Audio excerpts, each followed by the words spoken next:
Hello, dear listeners, and welcome to History Tales.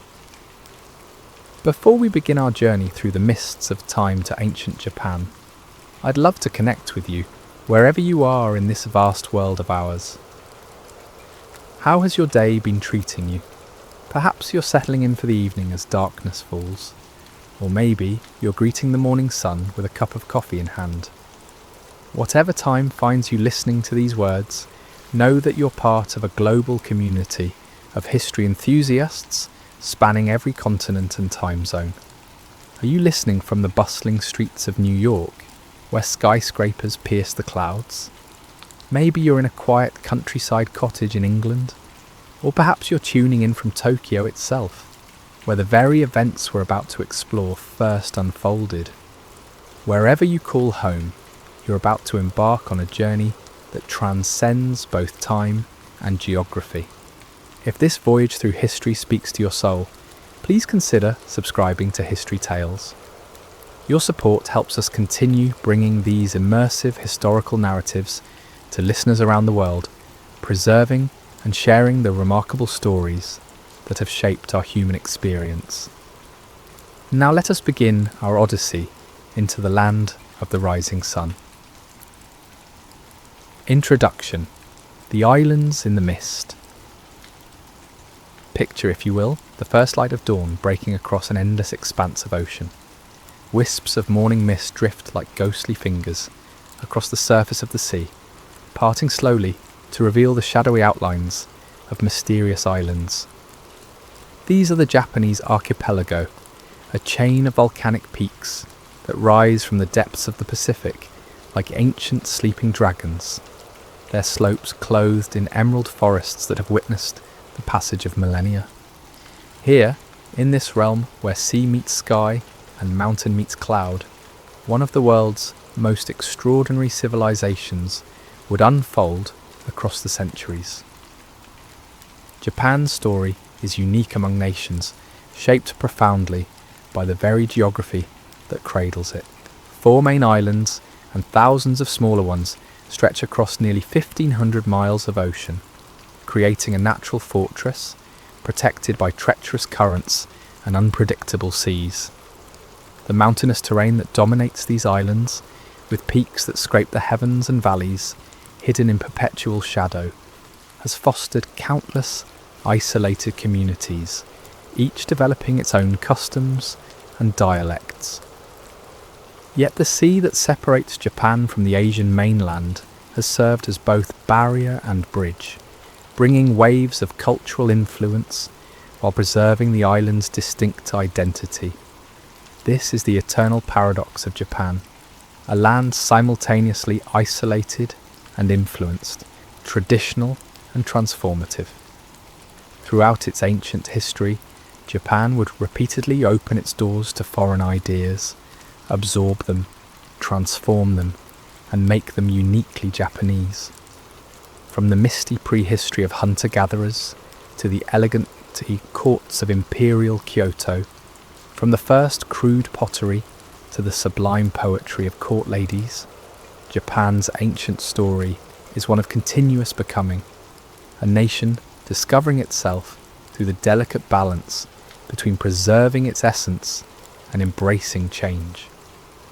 The sun rising over these mystical islands has illuminated hunter-gatherers crafting the world's oldest pottery, rice farmers transforming the landscape, powerful clans building massive earthen tombs, Buddhist monks carrying sacred teachings across stormy seas, and court nobles composing verses that still move hearts today. Each dawn has brought new chapters in this extraordinary tale of human achievement and cultural evolution. As we embark on this journey through Japan's ancient past, we travel not just through time, but through the very soul of a civilization that learned to find strength in beauty, power in restraint, and eternity in the fleeting moment. Let us begin where all great stories must, in the mists of time itself, as the first people set foot on these enchanted islands and began the long, remarkable journey that would create the Japan we know today. Chapter 1: the Jōmon period, the first dawn, 14,000 BCE, 300 BCE. In the depths of the last ice age, when great sheets of ice still locked much of the world's water in frozen embrace, the sea levels were far lower than today. The islands of Japan stood connected to the Asian mainland by bridges of land that have since vanished beneath the waves. Across these ancient highways, small bands of hunter-gatherers made their way eastward, carrying with them the flame of human consciousness into a new and untamed world. These earliest inhabitants of Japan, whom we now call the Jōmon people, arrived to find a land of incredible abundance. As the ice gradually retreated and the seas rose to their current levels, Japan became an archipelago blessed with rich forests, teeming with deer and wild boar, rivers silver with salmon, and coasts lined with shellfish beds that seemed inexhaustible. The warming climate brought with it deciduous forests filled with chestnuts, walnuts, and other nuts that could be gathered and stored for the long winter months. It was in this paradise of plenty that the Jōmon people would create something unprecedented in human history. Around 14,000 years ago, in simple settlements scattered along the coasts and rivers, they began crafting pottery vessels of extraordinary beauty and sophistication. These were not the crude, utilitarian pots one might expect from such ancient times, but masterpieces of ceramic art, decorated with intricate patterns created by pressing twisted cords into the wet clay before firing. The name Jōmon itself means cord-patterned, referring to these distinctive decorative techniques that would become increasingly elaborate over the millennia. Some vessels were adorned with flowing linear designs that seemed to dance across their surfaces, while others bore complex geometric patterns or stylized representations of the natural world. The pottery serves as a window into the minds of these ancient people, revealing an aesthetic sensibility and spiritual depth that challenges our assumptions about prehistoric life. These ceramic creations were not merely functional objects, but sacred vessels that connected the physical and spiritual worlds. The Jōmon people lived in profound harmony with the natural cycles, understanding themselves as part of an interconnected web of life that included not only the animals they hunted and the plants they gathered, but also the spirits that dwelt in mountains, rivers, trees and stones. This animistic worldview, which would later evolve into Shinto, Japan's indigenous religion, saw the entire natural world as alive with spiritual presence. The Jōmon settlements were typically small, consisting of semi-subterranean pit houses arranged in rough circles around central gathering areas. These communities, rarely numbering more than a few dozen individuals, moved seasonally to take advantage of different food resources. In spring, they might camp near rivers to catch the salmon runs. In summer, they would head to the mountains to gather nuts and berries. In autumn, they would hunt deer in the forests, and in winter, they would settle near the coasts to harvest shellfish and marine resources. Archaeological evidence reveals a remarkably egalitarian society, with little sign of the social hierarchies that would characterize later periods. Burial practices show no significant differences in grave goods between individuals, suggesting that the Jōmon people lived in communities where resources were shared and status differences were minimal. This was a world without kings or nobles, without monumental architecture or standing armies, yet it produced some of the most beautiful and sophisticated pottery ever created. The spiritual life of the Jōmon people centered around elaborate rituals that honored the spirits of the land and ensured the continued abundance of natural resources. Clay figurines, often featuring exaggerated feminine characteristics, have been found throughout Jōmon sites, suggesting fertility rituals and goddess worship. Stone circles and other ceremonial structures indicate gathering places where communities came together for for seasonal celebrations, ancestor veneration, and communion with the spiritual world. Perhaps most remarkably, this peaceful, sustainable way of life persisted for over 10,000 years, making the Jōmon period one of the longest-lasting cultural traditions in human history.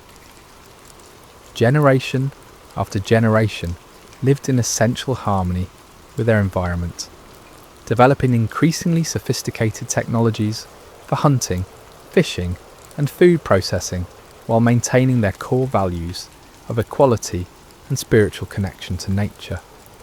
The Jōmon people developed ingenious techniques for food preservation and storage, including elaborate pit storage systems and early forms of fermentation. They created a wide variety of tools from stone, bone, and wood, including highly effective composite fishing hooks, sophisticated traps, and beautifully crafted arrows with multiple barbed points.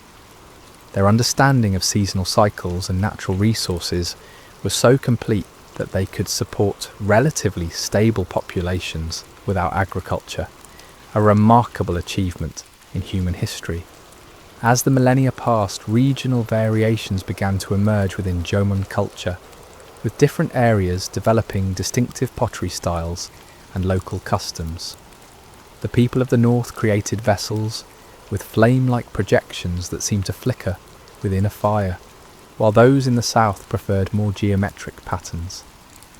Yet all shared the fundamental worldview that would leave an indelible mark on Japanese culture, a deep reverence for nature, and an understanding of human life as part of a greater cosmic harmony. The legacy of the Jōmon people extends far beyond their pottery and tools. They established the fundamental Japanese relationship with nature, the aesthetic principles that would later flower in traditional arts, and the spiritual foundations that would support both Shinto and the unique Japanese interpretation of Buddhism. In their pit houses and around their ceremonial fires, they began the long conversation between human consciousness and the natural world that continues to define Japanese culture today. Chapter 2, the Yayoi period, Seeds of Change, 300 BCE, 300 CE. As the sun set on the long Jōmon era, the mists rolling across the sea from the Asian mainland carried more than moisture. They brought the seeds of revolutionary change that would transform Japan forever. Around 300 BCE, new peoples began arriving on the southern shores of Kyushu, carrying with them knowledge that would reshape not just how the Japanese lived, but how they saw themselves and their relationship to the world. These newcomers brought with them the most transformative technology in human history: agriculture. More specifically, they carried precious grains of rice and the knowledge of how to cultivate them in flooded paddies. This was not the dryland rice cultivation practiced elsewhere, but the sophisticated wet rice farming technique that had been perfected over millennia in the river valleys of China. The impact of this introduction cannot be overstated, for it would change everything from the social structure of Japanese society to the very landscape itself. The Yayoi period, named after the Tokyo district where characteristic pottery was first discovered, represents Japan's agricultural revolution. The newcomers, likely migrants from the Korean peninsula, who had absorbed Chinese agricultural techniques, did not simply displace the indigenous Jōmon people. Instead, over several centuries, there was a gradual blending of populations and cultures that created something entirely new, the foundation of what would become classical Japanese civilization. The transformation began in the fertile plains of northern Kyushu and slowly spread eastward across the archipelago. Where once there had been seasonal hunting camps and temporary shelters, permanent villages now arose, anchored by the rectangular grid of rice paddies that required year-round attention and maintenance. The landscape itself was remade as forests were cleared, wetlands were drained and reflooded in controlled systems, and the straight lines of human agriculture imposed order on the natural chaos of rivers and valleys. Rice cultivation demanded not just new technologies, but entirely new forms of social organisation. Unlike the gathering and hunting activities of the Jōmon people, which could be accomplished by small egalitarian groups, rice farming required coordinated labour, complex irrigation systems, and careful timing of planting and harvesting activities. Villages had to work together to build and maintain the elaborate network of canals, dikes, and paddies that made wet rice cultivation possible. With this new agricultural foundation came profound social changes. The ability to produce and store surplus grain created wealth in a way that hunting and gathering never could. Some individuals and families accumulated more rice than others, and these differences in wealth gradually hardened into social hierarchies that had been largely absent during the Jōmon period. Archaeological evidence from Yayoi sites shows increasingly elaborate burial goods for certain individuals, suggesting the emergence of an elite class that controlled agricultural surpluses and trade networks. The Yayoi people were not merely farmers but also skilled metal workers who introduced both bronze and iron technology to Japan. Bronze was used primarily for ceremonial objects, particularly the magnificent dotaku bells, whose haunting tones carried across the rice fields during religious festivals, and elaborate weapons and mirrors that served as symbols of status and spiritual power. Iron, more practical but no less revolutionary, was forged into agricultural tools that made farming more efficient, and weapons that gave their wielders decisive advantages in conflicts over land and resources. The pottery of the Yayoi period, while less artistically elaborate than the flame-patterned vessels of the Jōmon era, reflected the new practical needs of agricultural society. Simple, functional forms predominated, designed for storing grain, cooking rice, and serving the dietary needs of larger, more settled communities. Yet these vessels also show clear influences from Korean and Chinese ceramic traditions, evidence of the ongoing cultural exchange that was reshaping Japanese society. Perhaps most significantly, the Yayoi period witnessed Japan's first sustained contact with the great civilizations of East Asia. Chinese records from this era provide our earliest written accounts of Japan, describing it as a land of many small kingdoms ruled by shamanic queens and engaged in complex diplomatic relationships. The most famous of these early Japanese rulers was Queen Himiko of Yamato, a mysterious figure who combined political authority with spiritual power and maintained diplomatic relations with the Chinese court. These early diplomatic contacts brought more than political recognition. They opened channels for the flow of ideas, technologies, and cultural practices that would profoundly influence Japanese development. Chinese writing systems, philosophical concepts, and governmental models began to filter into Japan through Korean intermediaries, laying the groundwork for the wholesale adoption of Chinese cultural forms that would characterize later periods. The religious life of the Yayoi people reflected their new agricultural concerns. While maintaining many Jōmon spiritual practices, including the veneration of natural spirits and the use of ritual objects, they developed new forms of worship focused on ensuring successful harvests and appeasing the deities who controlled rain, sun, and soil fertility. Elaborate bronze bells were buried in hillsides overlooking rice fields, perhaps as offerings to mountain spirits who controlled the water essential for irrigation. Trade networks expanded dramatically during the Yayoi period, with goods flowing not just between different regions of Japan, but across the seas to Korea and China.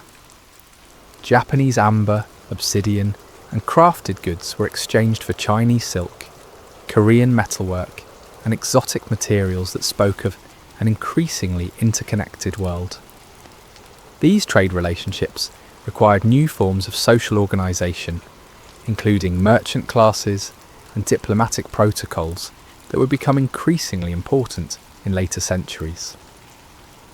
Warfare, largely absent from the peaceful Jōmon era, became a regular feature of Yayoi life as communities competed for the best agricultural land and control of trade routes.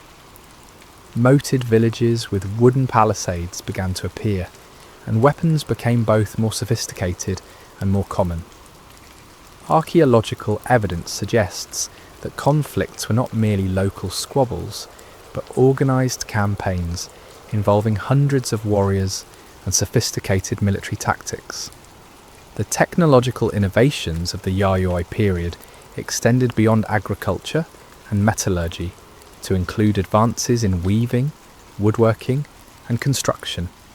The simple pit houses of the Jōmon era gave way to raised floor structures that protected stored grain from moisture and pests while providing more comfortable living spaces for farming families. These architectural innovations would eventually evolve into the distinctive Japanese building styles that remain characteristic of the culture today. As the Yayoi period drew to a close around 300 CE, Japan had been transformed from a collection of small hunter-gatherer bands into a complex society of agricultural villages, competing kingdoms, and sophisticated craft specialists. The stage was set for the emergence of the powerful clans and centralised authority that would characterise the next phase of Japanese history. The seeds planted by the Yayoi people, both literally in their rice paddies and figuratively in their social innovations, would grow into the magnificent flowering of classical Japanese civilization. Chapter 3: The Kofun period, Rise of the First Kingdoms, 300 CE, 538 CE. As the mists of dawn lift from the ancient landscape of Japan, revealing the monumental achievements of a new era, we enter a period that would forever change the archipelago's destiny. The Kofun period, named after the massive earthen burial mounds that dot the landscape like sleeping giants, represents the emergence of Japan's first true kingdoms and the beginning of imperial rule that would shape the nation for millennia to come. Imagine standing on a hilltop in the Yamato region, the heart of ancient Japan, as the sun rises over a transformed landscape. Where once there were scattered farming villages, now great earthen mounds rise from the plains, like artificial mountains, some stretching over 1/2 kilometre in length and reaching heights of 30 metres or more.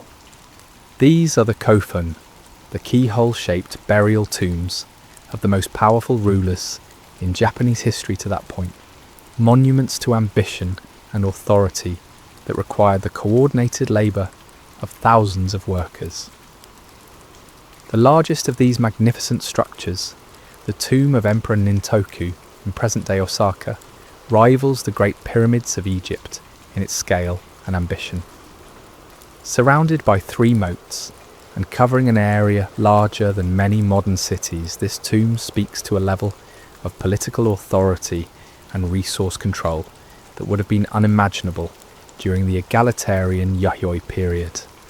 The construction of such monuments required not just massive manpower, but also sophisticated engineering knowledge, complex logistical planning, and the ability to command the loyalty or obedience of vast numbers of people.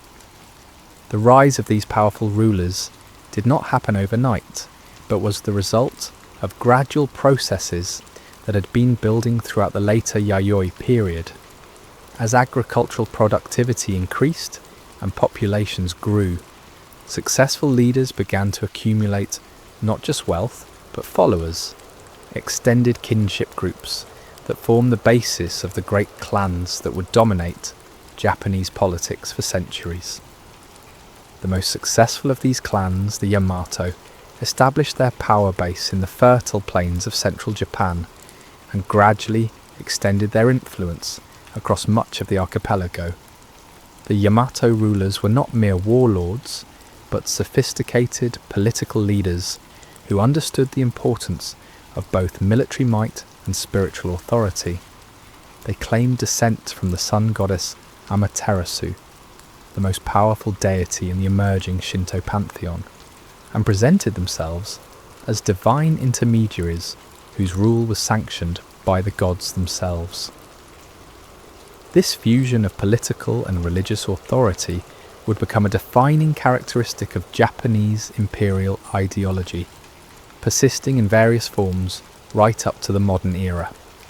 Archaeological evidence from Kofun burial sites reveals a society of extraordinary wealth and artistic sophistication. The tombs contain not just the remains of rulers, but vast quantities of grave goods that speak to extensive trade networks and refined aesthetic sensibilities. Elaborate bronze mirrors, some bearing images of Chinese immortals, and cosmological symbols suggest continued diplomatic and cultural exchange with the continent. Magnificent swords, many imported from Korea or crafted by Korean smiths working in Japan, demonstrate both the military basis of elite power and the high level of metallurgical skill available to these early kingdoms. Perhaps most fascinating are the haniwa, terracotta figures that were arranged around the burial mounds in elaborate ceremonial displays. These clay sculptures, ranging from simple cylinders to complex representations of houses, animals, and people, provide us with our most vivid glimpse into Kofun period life. Warriors in full armour stand eternal guard over their lords, while farmers, shamans, musicians, and dancers populate a clay world that mirrors the vibrant society of the living. The artistic quality of these figures is remarkable, showing a level of skill and attention to detail that speaks to specialised craftsmen working under royal patronage. The religious life of the Kofun period represents a crucial stage in the development of what would later be known as Shinto. While maintaining many of the animistic beliefs and practices inherited from the Jōmon and Yayoi periods, the Yamato rulers systematized and organized these traditions into a more coherent religious system that could support their claims to divine authority. Sacred mountains, rivers, and groves were identified as the dwelling places of specific kami, divine spirits who could be approached through proper rituals and offerings. The great shrine at Ise, dedicated to Amaterasu and still one of Japan's most important religious sites, may have its origins in this period. The cyclical rebuilding of the shrine, a practice that continues to this day, symbolises the eternal renewal of life and the continuity of divine favour for the imperial line. This connection between political authority and religious legitimacy would prove to be one of the most enduring features of Japanese civilization. The Kofun period also witnessed significant technological and artistic developments that would lay the foundation for classical Japanese culture. Korean immigrant craftsmen brought advanced techniques in metalworking, pottery, and textile production, while also introducing new forms of music and dance that enriched court life. The Chinese writing system began to be adapted for Japanese use, though it would not be widely employed until later periods. These cultural innovations were not simply borrowed wholesale, but were carefully adapted and modified to fit Japanese tastes and needs. Warfare during the Kofun period became increasingly sophisticated, with evidence of cavalry warfare, advanced metallurgy in weapon production, and complex fortification systems. The great clans maintained armies of professional warriors who served not just as soldiers, but as symbols of their lord's prestige and power. The elaborate armour and weapons found in elite burials suggest that martial prowess was highly valued, and that warfare had become a refined art form as much as a practical necessity. The agricultural base that supported these emerging kingdoms continued to expand and intensify during the Kofun period. New lands were brought under cultivation, irrigation systems became more sophisticated, and agricultural surpluses grew large enough to support not just ruling elites but also specialised craftsmen, religious specialists and administrative officials. This economic foundation was essential for the political developments that would characterise the next phase of Japanese history. Trade relationships with Korea and China became increasingly important during this period, bringing not just luxury goods, but also ideas, technologies, and cultural practices that would profoundly influence Japanese development. Japanese diplomatic missions to the Chinese courts began during this era, establishing patterns of cultural exchange that would continue for centuries. These contacts were not one-sided. Japanese goods, particularly raw materials and crafted objects, were highly valued on the continent. The social structure of Kofun period Japan was highly stratified, with clear distinctions between the ruling elite, specialist craftsmen, farmers, and slaves. This hierarchy was reinforced by law, custom, and religious belief, creating a stable system that could support the complex political and economic structures of the emerging kingdoms. Yet there was also considerable mobility within this system, as successful military leaders, skilled craftsmen, and effective administrators could rise in status and influence. As the Kofun period drew to a close in the mid-6th century, the stage was set for another revolutionary transformation in Japanese society. The arrival of Buddhism from Korea would bring new philosophical perspectives, artistic traditions, and forms of political organisation that would challenge and ultimately transform the indigenous traditions that had developed over the previous centuries. The great burial mounds would cease to be built, replaced by Buddhist temples and new forms of religious architecture that reflected Japan's evolving spiritual landscape. The legacy of the Kofun period, however, would endure in the imperial institution that traced its origins to these early kingdoms, in the Shinto religious traditions that provided spiritual continuity across the centuries, and in the artistic and cultural foundations that would support the magnificent flowering of classical Japanese civilization in the periods to come.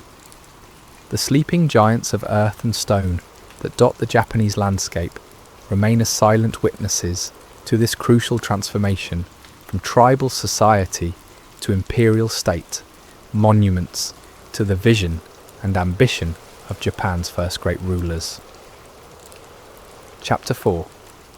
The Asuka period, the Buddhist dawn, 538 to 710 CE.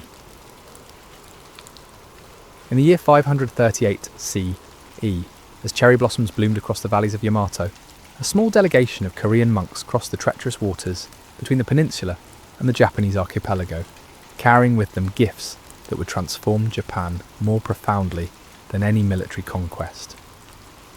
Among their precious cargo were golden statues of the Buddha, sacred sutras written on fine paper, and most importantly, the revolutionary teachings of a religion that promised liberation from suffering and the cycle of death and rebirth. The arrival of Buddhism in Japan marks the beginning of the Asuka period, named after the region where the Yamato court established its early capitals.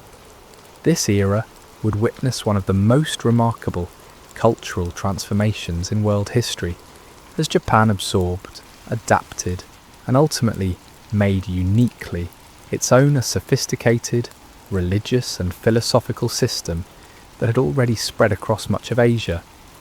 The introduction of Buddhism was not merely a religious event, but a political one, intimately connected to the complex diplomatic relationships between Japan, Korea and China.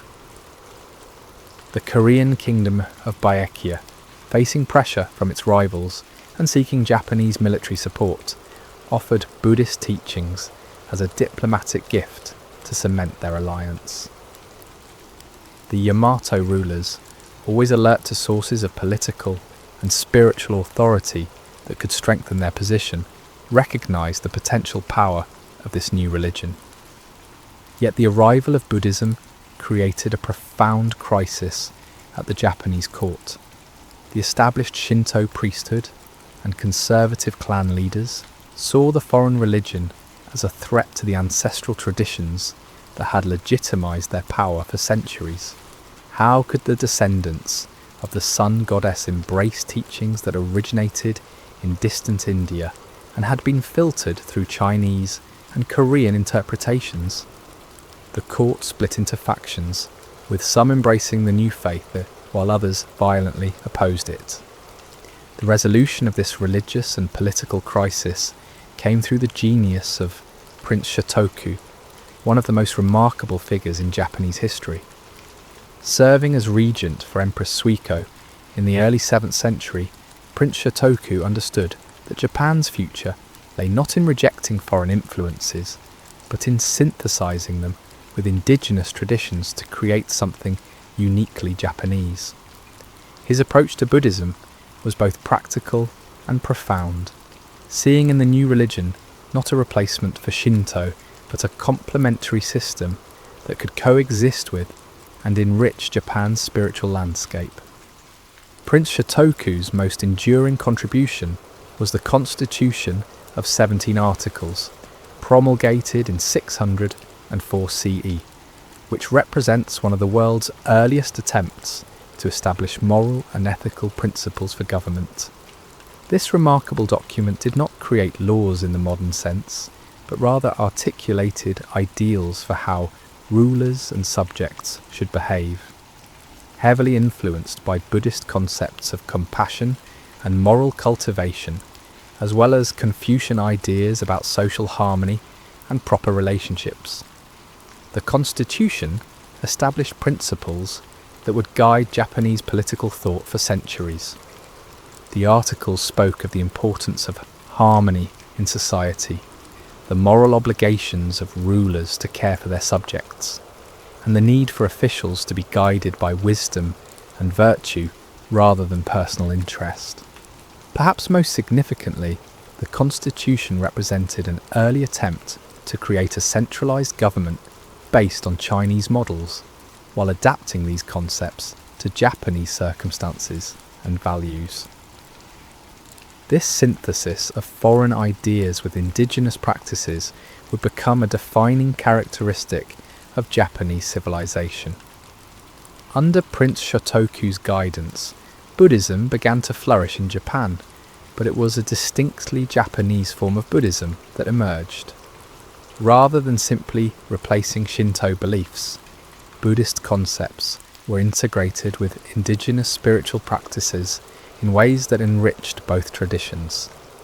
Shinto kami were understood as manifestations of Buddhist deities, while Buddhist temples were often built near Shinto shrines, creating sacred complexes that served both religious traditions.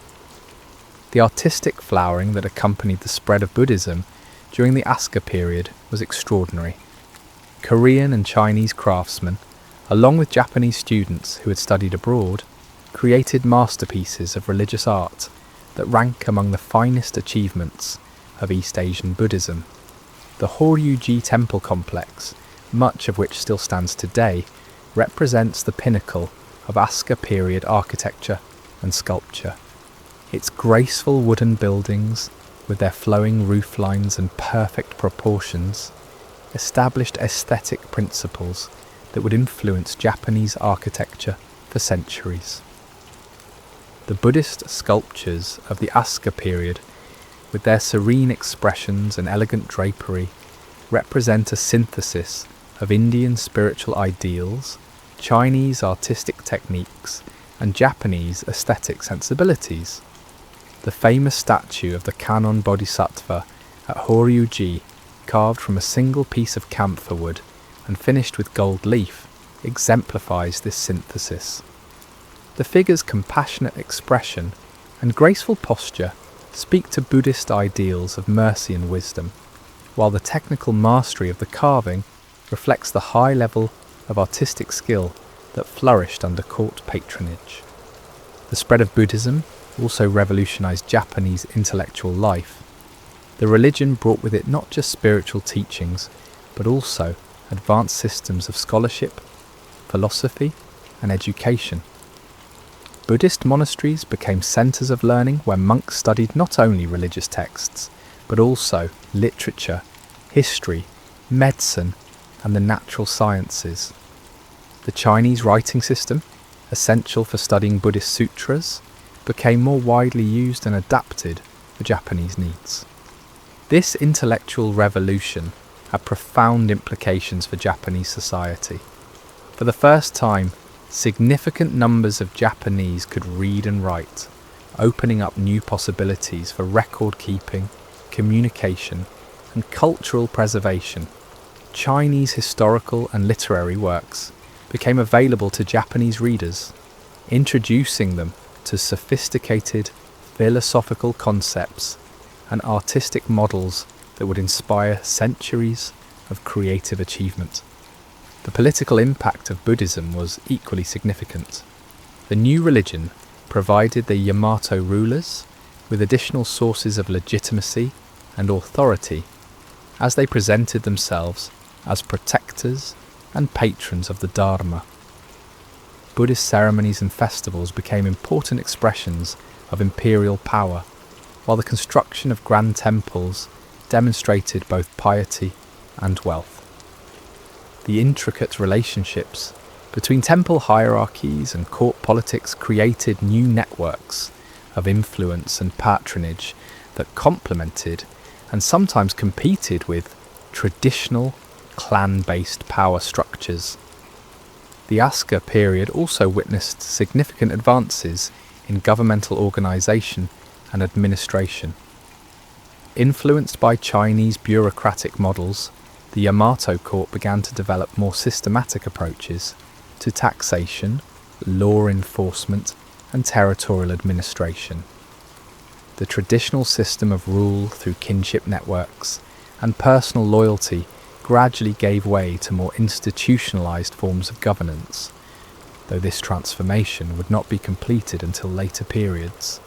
Agriculture continued to advance during the Asuka period, with new crops, improved tools, and more sophisticated irrigation systems supporting growing populations and increasing economic complexity. Buddhist concepts of compassion and interdependence may have influenced approaches to land use and resource management, though the evidence for this is subtle and debated among historians. The international outlook of Asuka period Japan was remarkably cosmopolitan for its time. Japanese students travelled to China to study in Buddhist monasteries and Confucian academies, returning home with new ideas and skills that enriched Japanese culture. Chinese and Korean immigrants continued to play important roles in Japanese society, serving as craftsmen, scholars, and religious teachers. This openness to foreign influence, balanced with a strong sense of Japanese identity, would characterize many of the most creative periods in Japanese history. Women played particularly important roles during the Asuka period, both in religious and political spheres. Empress Suiko, who reigned for 36 years, was one of several female rulers who guided Japan during this crucial period of transformation. Buddhist nunneries provided opportunities for women to pursue religious learning and achieve positions of spiritual authority that were rare in other contemporary societies.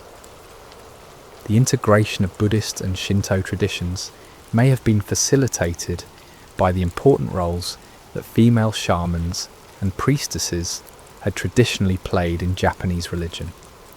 As the Asuka period drew to a close in the early 8th century, Japan had been transformed from a collection of competing kingdoms into a unified state with sophisticated governmental institutions, a rich cultural life that synthesized indigenous and foreign traditions, and a confident sense of national identity that could absorb outside influences while maintaining its distinctive character. The foundation had been laid for the brilliant classical civilization that would flourish during the Nara and Heian periods. The Buddha's teaching had taken root in Japanese soil, but it had grown into something uniquely Japanese, a spiritual tradition that embraced both the transcendent insights of Indian philosophy and the profound connection to nature that had characterized Japanese religion since the Jōmon period. In the great temples of Asuka, with their golden Buddhas gazing serenely over landscapes dotted with Shinto shrines, the essential character of Japanese civilization had found its expression, a harmonious synthesis that honoured both innovation and tradition, both universal wisdom and local identity. Chapter 5. The Nara period, the first great capital, 710 to 794 CE. In the year 710, as morning mist rose from the Yamato river and the first rays of sunlight touched the newly constructed rooftops of an unprecedented urban achievement, Japan entered a new chapter in its history. For the first time in the nation's existence, a permanent capital city had been established, a magnificent urban centre called Heian, modern Nara, that would serve as the stage for one of the most remarkable periods of cultural flowering in Japanese history. The decision to build a permanent capital represented a revolutionary departure from centuries of tradition. Previous rulers had followed the ancient custom of abandoning their palaces upon death, believing that the spiritual pollution associated with mortality made continued habitation impossible. Each new emperor would establish a fresh capital, often moving the entire court to a new location. But the Nara period rulers, inspired by Chinese models and driven by practical considerations of governance, broke with this tradition to create Japan's first true city. Heian was laid out according to Chinese principles of urban planning, with broad avenues arranged in a perfect grid pattern and oriented according to cardinal directions. The city stretched over 25 square kilometres, large enough to house not just the imperial court, but also a population of merchants, craftsmen, Buddhist monks, and government officials that may have reached 200,000 inhabitants. At the northern end of the city, the imperial palace complex rose in splendid isolation, its vermilion pillars and golden roof tiles visible from every quarter of the capital. The construction of such a magnificent city required unprecedented mobilization of resources and labour. Thousands of workers, including skilled Korean and Chinese craftsmen, laboured for years to create the temples, palaces, and residential districts that would house Japan's first urban civilization. The great Buddhist temples of Nara, particularly Todaiji, with its enormous bronze Buddha statue, represented engineering and artistic achievements that rivaled anything being built elsewhere in the world at that time. The great Buddha of Todaiji, completed in 752 CE, stands as perhaps the most impressive monument of the Nara period. This massive bronze statue, over 15 metres tall and weighing approximately 500 tonnes, required the labour of thousands of craftsmen and the consumption of vast quantities of copper, tin and gold. The casting of the statue was an unprecedented technical challenge that pushed Japanese metallurgy to its limits and beyond. When the statue was finally completed and consecrated in an elaborate ceremony attended by 10,000 monks and dignitaries from across Asia, it represented not just a religious achievement but a declaration of Japan's cultural sophistication and technological capability. The religious significance of the great Buddha extended far beyond its impressive size. The statue represented Vairocana Buddha, the cosmic Buddha whose light illuminates all existence, and its construction was intended to bring spiritual protection to the entire nation. Emperor Shomu, who ordered the statue's creation, saw it as both an act of devotion and a means of demonstrating imperial authority through magnificent patronage of Buddhism. The project required the cooperation of Buddhist monasteries, government officials, and local communities across Japan, creating networks of shared purpose that strengthened national unity. The Nara period witnessed the codification of Japanese law and governmental institutions in ways that would influence the nation's development for centuries. The Ritsuryo system, based on Chinese legal and administrative models, established detailed regulations for everything from taxation and land distribution to court ceremonies and criminal justice. This legal framework represented an attempt to create a centralized, bureaucratic state modelled on Tang Dynasty China, with the emperor at the apex of a hierarchy of appointed officials responsible for governing the provinces and implementing imperial policy. Under the Ritsuryo system, all land theoretically belonged to the emperor and was distributed to farmers in equal plots in exchange for taxes paid in rice, textiles, and labour service. This system, while never fully implemented in practice, represented a bold attempt to create social equality and ensure stable government revenues.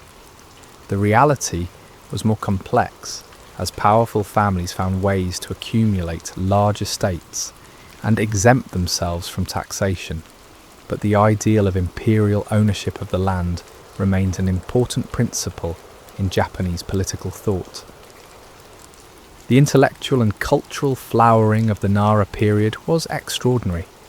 The capital became a centre of learning, where Buddhist philosophy, Chinese literature, and Japanese traditions merged to create new forms of artistic and intellectual expression. The court sponsored the compilation of Japan's earliest historical chronicles, the Kojiki and Nihon Shoki, which preserved ancient myths and legends, while also providing a framework for understanding Japan's place in the broader East Asian world. These historical works represent a crucial moment in the development of Japanese cultural identity. The Kojiki, written in a mixture of Chinese characters and Japanese phonetic elements, preserved the creation, myths and genealogies that legitimized imperial rule, while also celebrating the unique characteristics of Japanese civilization. The Nihon Shoki, written entirely in Chinese, presented Japan's history in a format that could be understood by foreign diplomats and scholars, establishing Japan's credentials as a civilized nation worthy of respect from China and Korea. The poetry of the Nara period, collected in the Manyoshu anthology, represents one of the finest achievements of early Japanese literature. These poems, numbering over 4,000 and composed by everyone from emperors to farmers, capture the emotional and spiritual life of 8th century Japan with remarkable immediacy and power. The verses speak of love and loss, the beauty of nature, the pain of separation, and the joy of human connection in language that remains moving and accessible more than a millennium later. What makes the Manyoshu particularly remarkable is its democratic spirit. Unlike later court poetry, which would become increasingly refined and exclusive, the Nara period anthology includes voices from across Japanese society. Frontier guards stationed on distant islands compose verses about homesickness, farmers celebrate successful harvests, and courtiers explore the subtleties of romantic love. This inclusiveness reflects the relatively open character of Nara period society, where social boundaries, while present, were more fluid than they would become in later eras. The religious life of Nara period Japan was characterized by the increasing dominance of Buddhism, but it was a distinctly Japanese form of Buddhism that emerged. The 6 schools of Nara Buddhism, imported from China and Korea, represented different approaches to understanding Buddhist teaching and practice. These schools established monasteries that became centres not just of religious learning, but also of scholarship, art and technological innovation. Monks served as teachers, doctors, engineers and advisors to the imperial court, making Buddhism an integral part of Japanese intellectual and cultural life. Yet this very success of Buddhism created tensions that would ultimately contribute to the end of the Nara period. The great monasteries accumulated vast wealth and political influence, sometimes challenging imperial authority and creating factions that disrupted court politics. The monk Dokyo, who gained the favour of Empress Koken and nearly succeeded in usurping the throne, epitomised the dangers of excessive Buddhist political power. These tensions led to growing concerns about the proper relationship between religious and secular authority that would influence Japanese politics for centuries. The artistic achievements of the Nara period were extraordinary, representing a synthesis of Japanese, Chinese and Korean influences that created something entirely new. The Buddhist sculptures of this era, particularly those in the great temples of Nara, demonstrate a level of technical mastery and spiritual expression that ranks among the finest religious art ever created. The statue of Gakko Bosatsu in Todaiji, with its serene expression and flowing drapery, exemplifies the way Japanese artists absorbed continental influences while developing their own distinctive aesthetic sensibilities. The decorative arts of the Nara period were equally impressive. The treasures preserved in the Shosoin repository, originally built to house the personal possessions of Emperor Shomu, provide an extraordinary window into the material culture of 8th century Japan. These objects, ranging from musical instruments and games to textiles and cosmetics, demonstrate the cosmopolitan character of Nara court life and the sophisticated craft traditions that flourished under imperial patronage. Many of these treasures show clear evidence of the Silk Road connections that link Japan to Central Asia, India, and even the Mediterranean world. Persian glass vessels, Indian ivory carvings, and Central Asian textiles found their way to the Japanese capital through the complex network of trade routes that connected the ancient world. This evidence of long-distance cultural exchange reminds us that even in this early period, Japan was not isolated but participated in a broader world of cultural and economic interaction. The administrative achievements of the Nara period were equally significant. The government established a sophisticated system of record-keeping, taxation, and provincial administration that provided the foundation for centralised rule.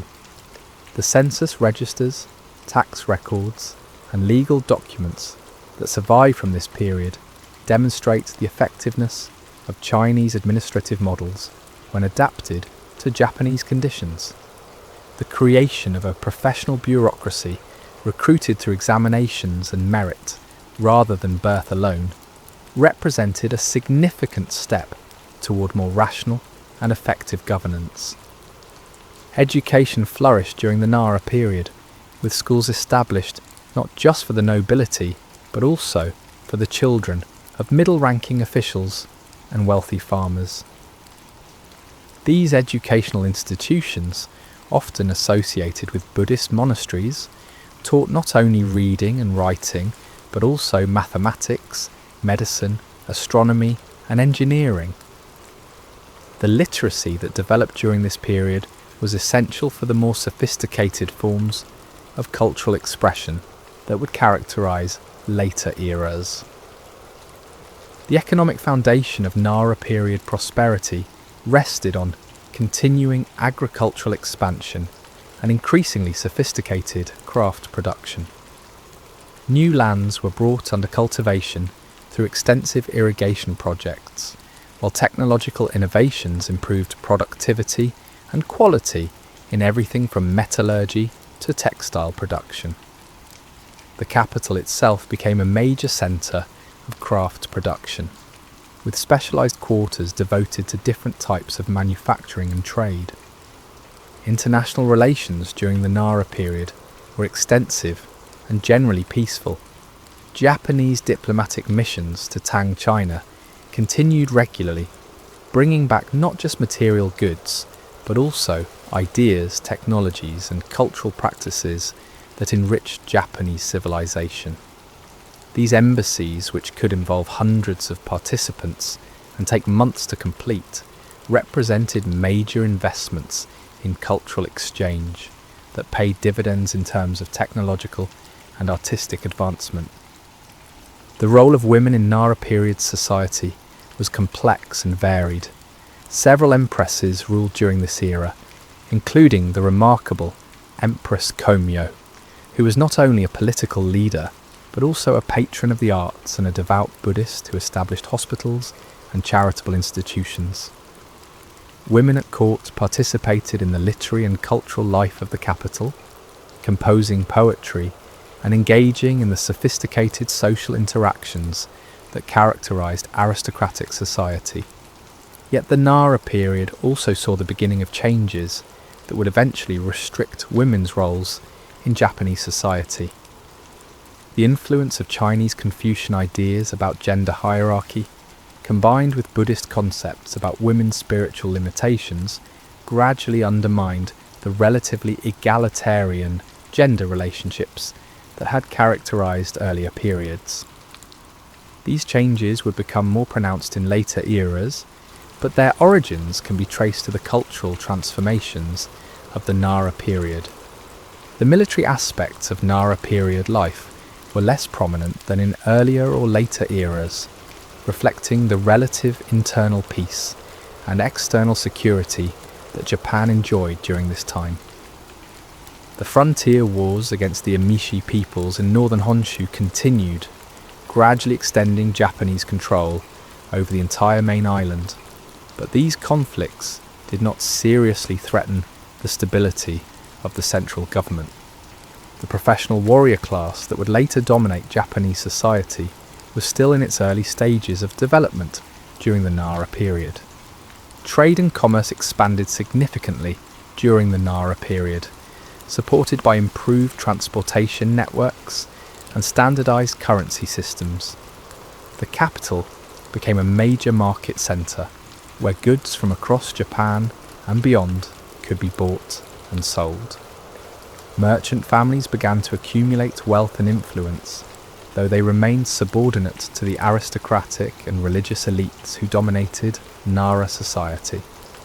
The technological innovations of the Nara period were impressive, particularly in construction and metallurgy.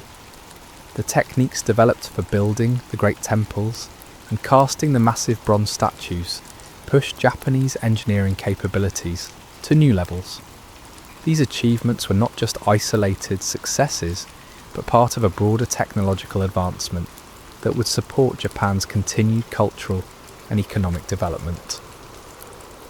As the Nara period drew to a close in the late 8th century, it had established Japan as a major civilization capable of competing with China and Korea in terms of cultural sophistication and governmental effectiveness. The permanent capital, the great temples, the sophisticated legal system, and the flowering of literature and art all represented achievements that would provide the foundation for even greater accomplishments in the centuries to come. Yet the very success of the Nara period created problems that would eventually lead to its end. The concentration of wealth and power in the capital created tensions with the provinces, while the growing influence of Buddhist monasteries threatened the balance between religious and secular authority. These challenges would ultimately lead Emperor Kamu to abandon Nara and establish a new capital, but the achievements of the Nara period would continue to influence Japanese civilization for centuries to come. The legacy of ancient Nara lives on today in the great temples that still grace the city, in the treasures preserved in the Shosoin, and in the literary and artistic traditions that trace their origins to this remarkable period. More profoundly, the Nara period established the template for Japanese civilization as a synthesis of indigenous and foreign elements, a culture capable of absorbing outside influences while maintaining its distinctive character and identity. Chapter 6. The Heian period, the golden age of court culture, 794 to 1185 CE. In the autumn of 794, as the last leaves fell from the maple trees that lined the Katsura River, Emperor Kamu made a decision that would transform Japanese civilization forever. Abandoning the great capital of Nara with its magnificent temples and powerful Buddhist monasteries, he established a new city in a mountain-ringed valley to the north, a place he called Heian, the capital of peace and tranquility. This new city, destined to become modern Kyoto, would serve as the heart of Japanese civilization for over 1,000 years and witness the flowering of one of the most refined and aesthetically sophisticated cultures in human history. The move to Heian was motivated by both practical and spiritual considerations. The Buddhist monasteries of Nara had grown too powerful, their abbots and warrior monks threatening to overshadow the imperial court itself. By establishing a new capital, Emperor Kamu hoped to restore the proper balance between religious and secular authority while creating a fresh start for imperial governance. The new city was carefully planned according to Chinese geomantic principles, with the imperial palace positioned at the northern end and broad avenues laid out in a perfect grid that embodied cosmic harmony and imperial order. Yet Heian would become something far more extraordinary than its planners ever imagined. Over the next 4 centuries, this mountain-encircled city would become the stage for a cultural achievement of breathtaking beauty and sophistication, a world where aesthetic refinement reached heights that have rarely been equalled in human history. The Heian period would see the creation of literary masterpieces that still move readers today, the development of artistic traditions that continue to influence Japanese culture, and the elaboration of court ceremonies and social customs of exquisite complexity and beauty. The early Heian period witnessed the final great wave of Chinese cultural influence in ancient Japan. The court continued to send embassies to Tang China, bringing back the latest developments in poetry, painting, philosophy, and governmental practice. Chinese remained the language of official documents and serious scholarship, while Chinese literary forms and artistic styles dominated court culture. Yet even as Japan absorbed these continental influences, it was beginning the process of cultural synthesis and adaptation that would create something uniquely Japanese. The transformation became evident in the development of kana, the phonetic writing systems that allowed Japanese to be written in a form that captured its distinctive rhythms and sounds. Previously, Japanese had been written using Chinese characters in ways that were cumbersome and artificial, forcing the language into patterns that did not reflect its natural flow. The development of hiragana and katakana scripts in the 9th century liberated Japanese literature from Chinese constraints and made possible the creation of works that were authentically Japanese in both form and spirit. This literary revolution coincided with the rise of the Fujiwara clan, a family that would dominate Japanese politics for over 2 centuries through a brilliant strategy of marriage alliances and court manipulation. Rather than challenging imperial authority directly, the Fujiwara made themselves indispensable as regents, advisors, and relatives by marriage to successive emperors. Fujiwara daughters became imperial consorts and empresses, while Fujiwara men served as chancellors and regents, creating a system where real power resided with the Fujiwara, while the emperor remained a revered but largely ceremonial figure. Under Fujiwara patronage, Heian court culture reached extraordinary heights of refinement and sophistication. The life of the nobility became an elaborate aesthetic performance, where every gesture, every choice of clothing, every poetic allusion was evaluated according to exacting standards of taste and elegance. The ability to compose poetry on demand, to appreciate the subtle gradations of colour in silk robes, to recognise literary allusions and respond with appropriate cultural references became essential skills for anyone hoping to succeed in court society. This world of aesthetic refinement produced literary works of extraordinary beauty and psychological depth. The pinnacle of Heian literature was achieved by Murasaki Shikibu, a court lady whose monumental novel, The Tale of Genji, represents one of the greatest achievements in world literature.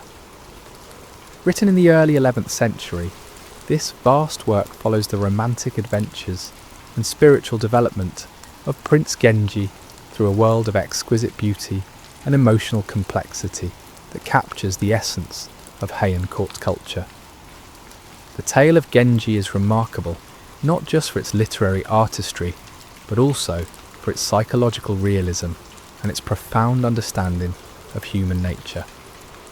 Murasaki Shikibu created characters of extraordinary depth and complexity, exploring themes of love, loss, beauty, and the transience of life with a subtlety and sophistication that rivals the greatest works of any literature. The novel's influence on subsequent Japanese culture was immense, establishing aesthetic and emotional patterns that continue to resonate in Japanese art and literature today.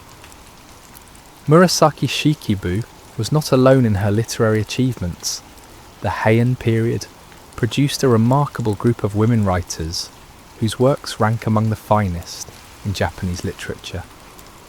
Sei Shonagon's Pillow Book, a collection of observations, lists and anecdotes about court life, provides an intimate and often witty glimpse into the daily life of Heian aristocrats.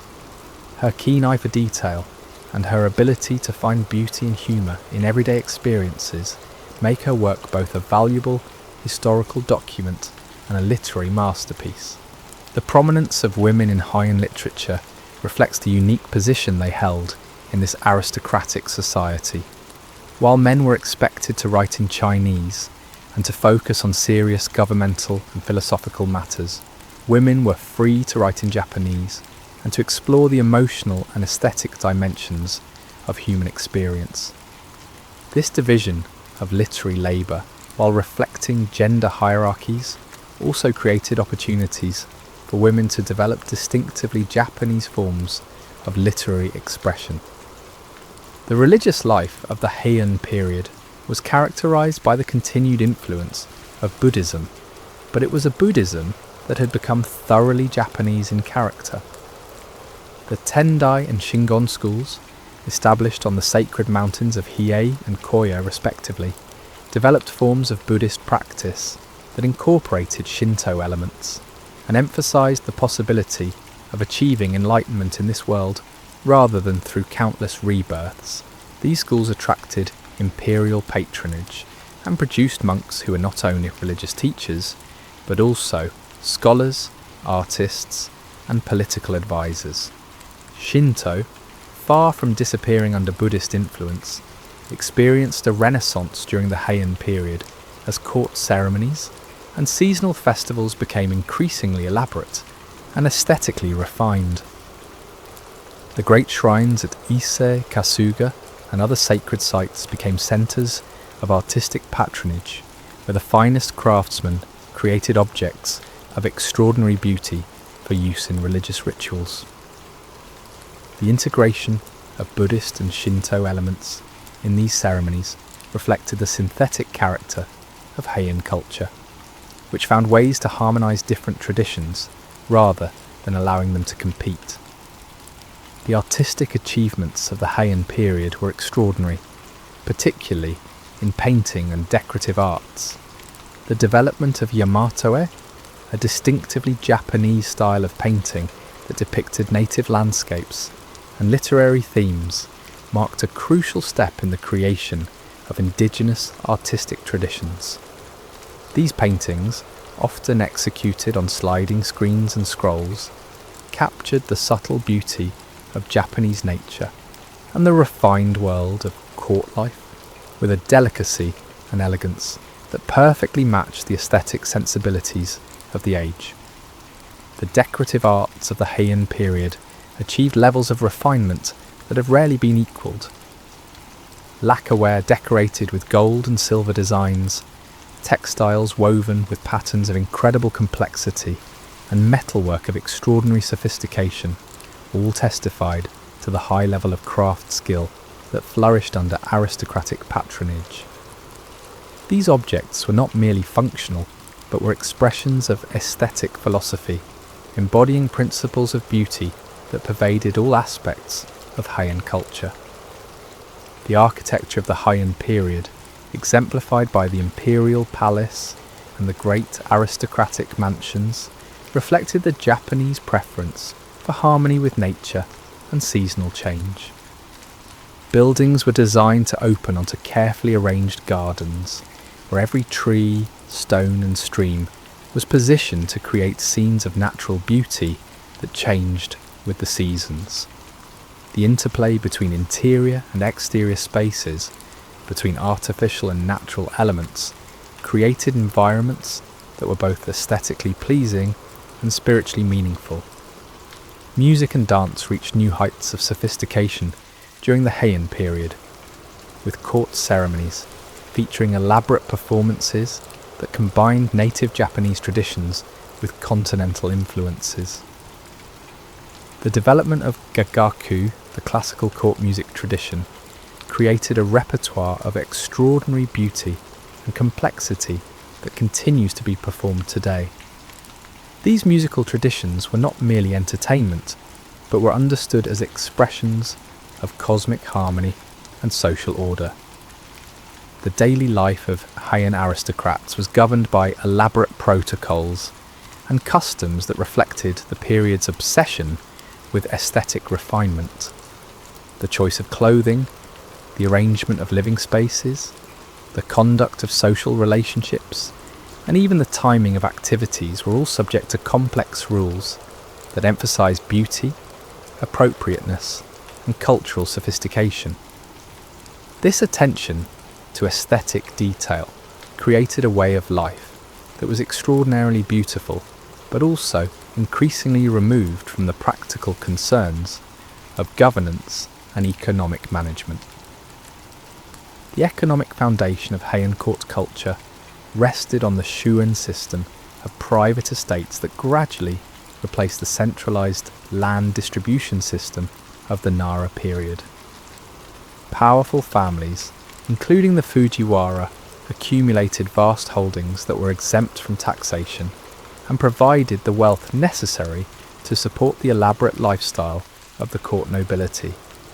This system, while enabling the cultural flowering of the Heian period, also undermined the financial foundations of imperial government and contributed to the eventual decline of court power.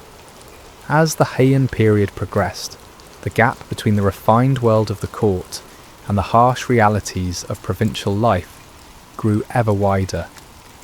While aristocrats in the capital composed poetry about the beauty of autumn leaves, provincial warriors were engaged in increasingly violent conflicts over land and resources.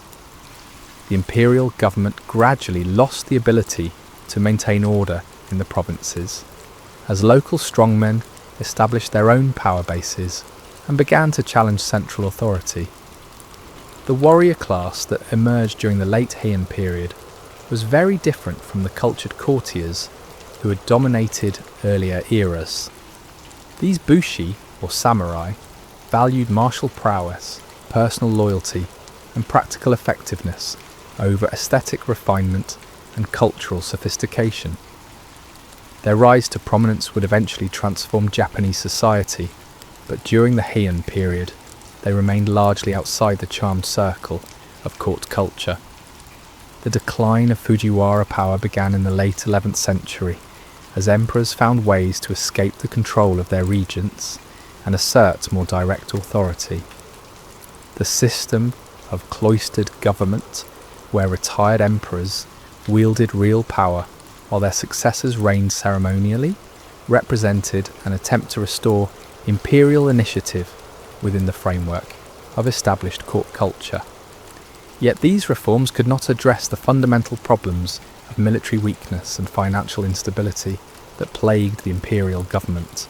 The contradictions of Heian culture became increasingly apparent as the period drew to a close. The very refinement and aesthetic sophistication that made court life so beautiful also made it increasingly impractical and removed from reality.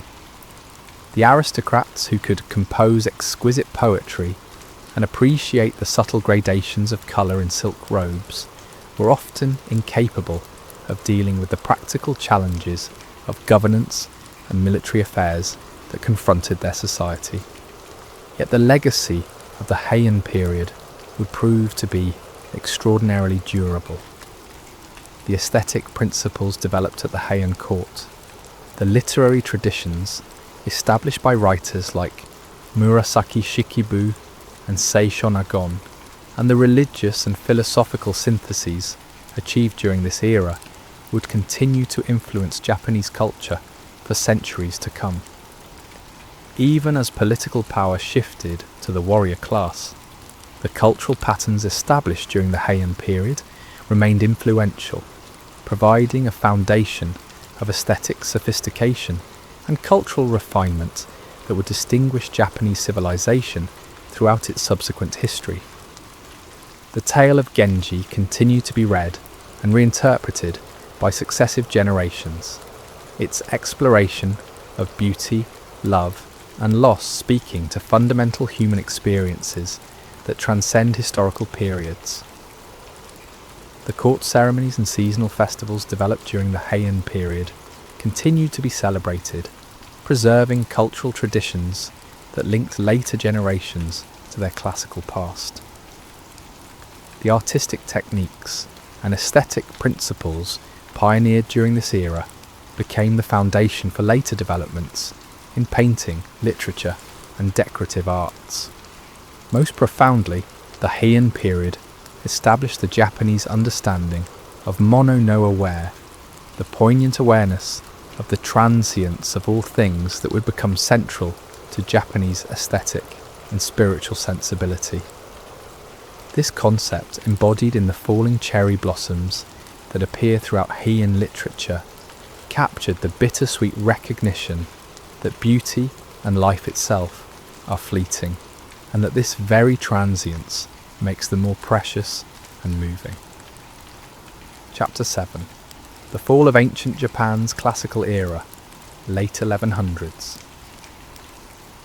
As the 12th century dawned over the ancient capital of Heian-kyu, the morning mist that had always risen from the Katsura River seemed heavier somehow, laden with omens of coming change. The elegant world of court refinement and aesthetic perfection that had defined Japanese civilization for nearly 4 centuries was about to face its greatest crisis, a violent upheaval that would shatter the foundations of classical culture and usher in an entirely new era of warrior rule. The signs of impending transformation had been building for decades, like storm clouds gathering on the horizon. In the provinces, far from the perfumed chambers where court ladies composed poetry about the beauty of autumn leaves, a new class of warriors had been steadily accumulating power and influence. These samurai descendants of provincial officials and local strongmen had little patience for the elaborate ceremonies and cultural refinements that obsessed the Heian aristocracy.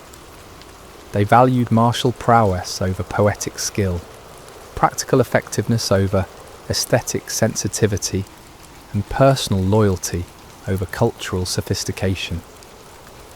The imperial government, weakened by centuries of Fujiwara manipulation and the gradual erosion of the centralized tax system, found itself increasingly unable to maintain order in the distant provinces. Local disputes over land rights, water access and taxation had escalated into armed conflicts that the court could neither prevent nor resolve. Into this vacuum of authority stepped the emerging warrior clans, offering protection and leadership to communities that could no longer rely on imperial administration for security and governance. Two great military houses rose to dominate this new landscape of power, the Taira and the Minamoto, both descended from branches of the imperial family that had been given surnames and sent to the provinces to establish their own fortunes. The Taira, led by the ambitious and capable Taira no Kiyomori, had skillfully inserted themselves into court politics while maintaining their military base in the western provinces. The Minamoto, scattered across the eastern regions, represented a more traditionally warrior-oriented approach to power, valuing martial skills and military organisation over court connections. The conflict between these two great houses began not as a dramatic military confrontation, but as a series of political manoeuvrings and minor skirmishes that gradually escalated into full-scale warfare. The Hogan Rebellion of 1156 and the Heiji Rebellion of 1159 served as dress rehearsals for the greater conflict to come, demonstrating both the military capabilities of the warrior clans and the inability of the imperial court to control the forces they had unleashed. Taira no Kiyomori's rise to power in the 1160s represented a fundamental shift in Japanese political culture. For the first time in centuries, real authority resided not with court aristocrats or Fujiwara regents, but with a military leader who maintained his position through force of arms rather than cultural refinement or bureaucratic skill. Kiyomori attempted to bridge the gap between warrior values and court culture, establishing his family as a new aristocratic lineage while maintaining the military foundations of his power. Under Taira dominance, the ancient patterns of court life continued, but they were increasingly hollow and ceremonial. The emperor still performed the elaborate rituals that had sanctified imperial rule for centuries. Court ladies still composed poetry about the changing seasons, and Buddhist ceremonies still marked the passage of religious festivals. Yet everyone understood that real power lay with the Taira clan and their warrior followers, who could impose their will through military force when elegant persuasion failed. The Taira attempt to combine warrior power with court culture created inherent tensions that would ultimately prove unsustainable. The refined aristocrats of the Heian court could never fully accept the legitimacy of military rule, while the warrior followers of the Taira grew increasingly restless with what they saw as the corruption and effeminacy of court life. Kiyomori's own character embodied these contradictions as he struggled to maintain his identity as a warrior leader while adapting to the demands of a court politics and cultural expectations. The crisis that would destroy the classical era began in 1180 with Prince Mochihito's call to arms against Taira tyranny. This imperial prince, passed over in the succession dispute that had brought the current emperor to the throne, issued a proclamation calling on all loyal subjects to rise against the Taira usurpers and restore legitimate imperial rule. The prince's rebellion was quickly crushed, and he died in the fighting, but his call to arms provided the ideological justification that Minamoto no Yoritomo needed to launch his own campaign against Taira domination. Yoritomo, the surviving leader of the main Minamoto line, had spent 20 years in exile following his father's death in the Heiji Rebellion, carefully building alliances and waiting for the opportunity to restore his family's fortunes. Unlike Kiyomori, who had tried to work within the existing court system, Yoritomo represented a more radical approach that would ultimately transform Japanese society. He established his headquarters not in the ancient capital, but in the eastern stronghold of Kamakura, symbolically rejecting the cultural dominance of Heian Kyo and its refined traditions. The Genpei War that followed, lasting from 1180 to 1185, was unlike any conflict in Japanese history. Previous military campaigns had been relatively small-scale affairs involving hundreds or at most thousands of warriors fighting for limited objectives. The Genpei War mobilized entire regions, involved tens of thousands of combatants, and was fought with a savagery and determination that shocked contemporaries accustomed to the genteel protocols of court life.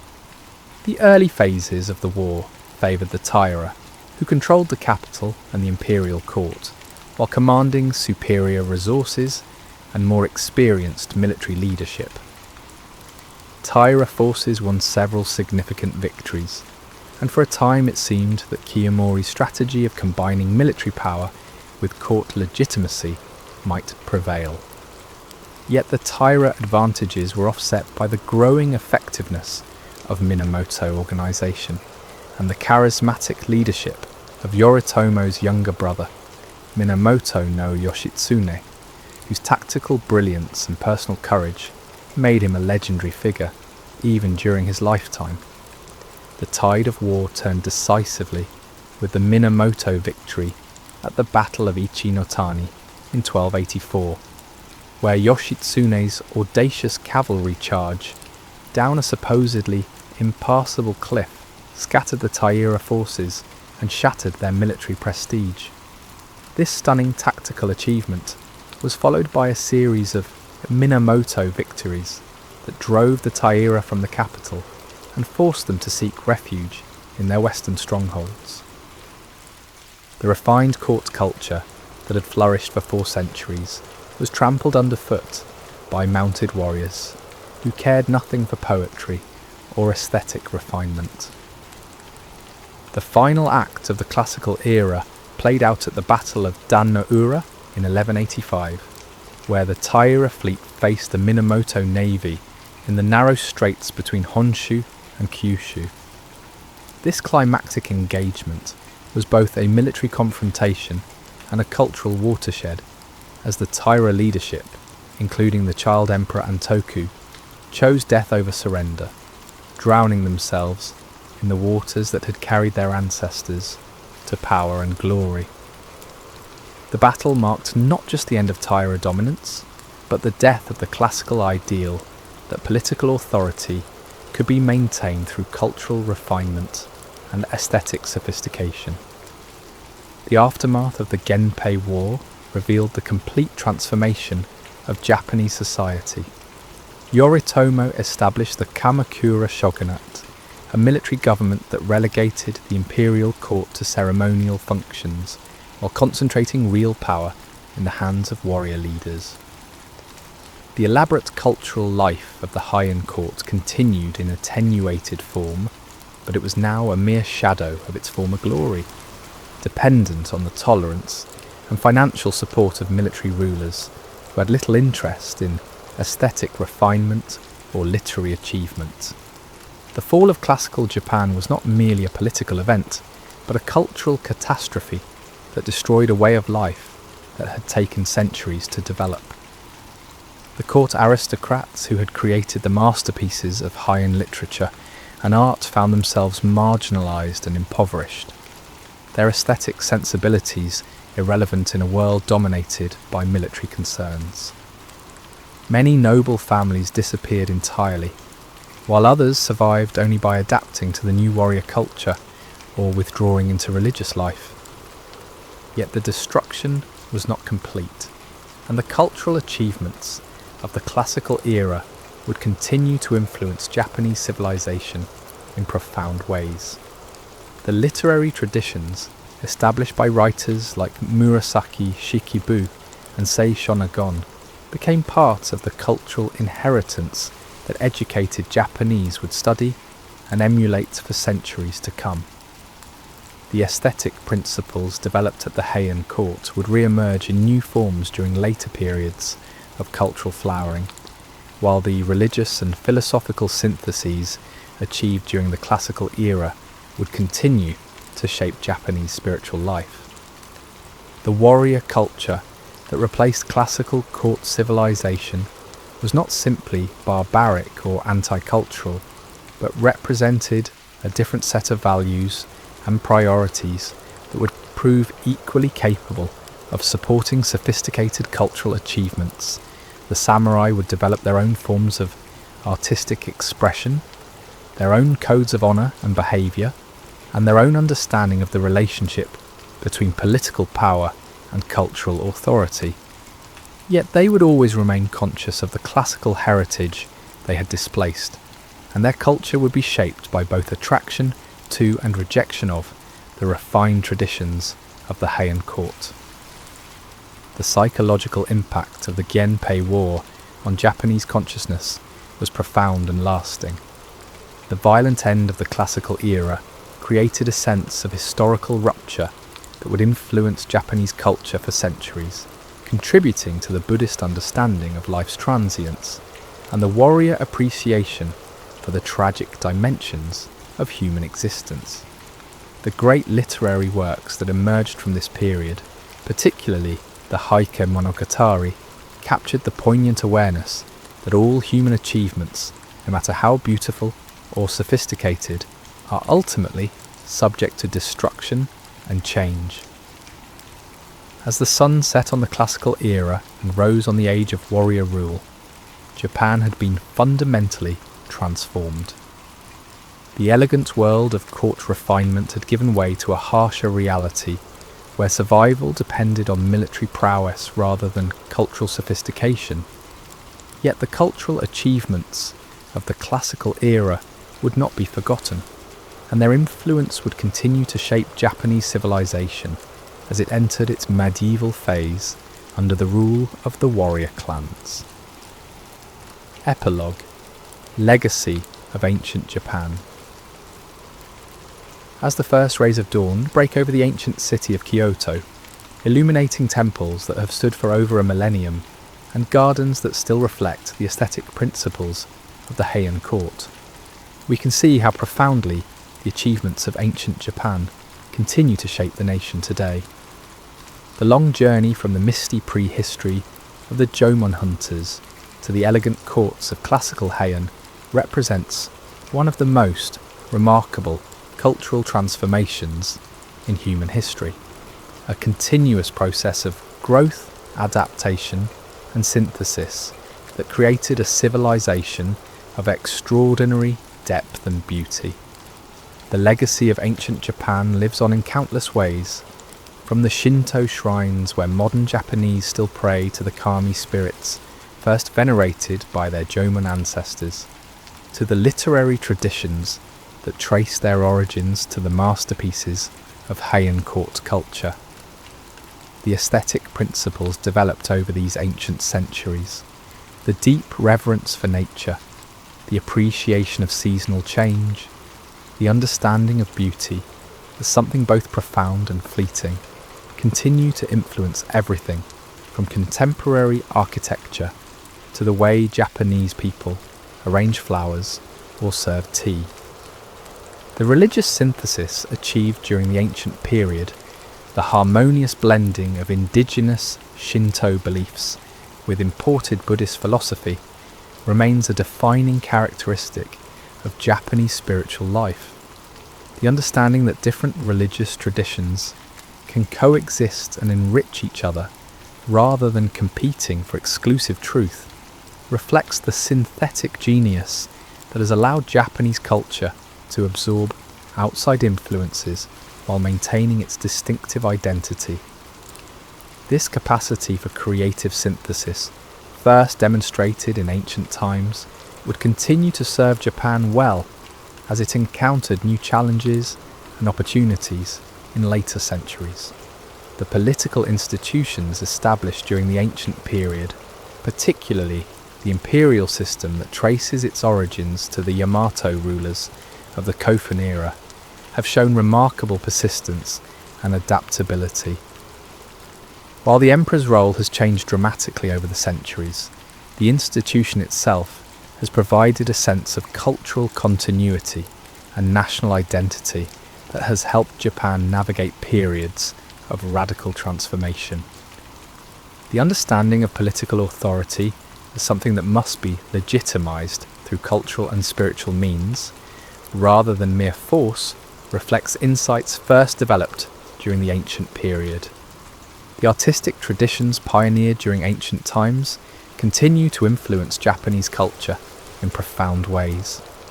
The aesthetic principles embodied in Heian court culture, the preference for subtlety over ostentation, the appreciation of imperfection and impermanence, the understanding of art as a means of spiritual cultivation, all remain central to Japanese artistic sensibility.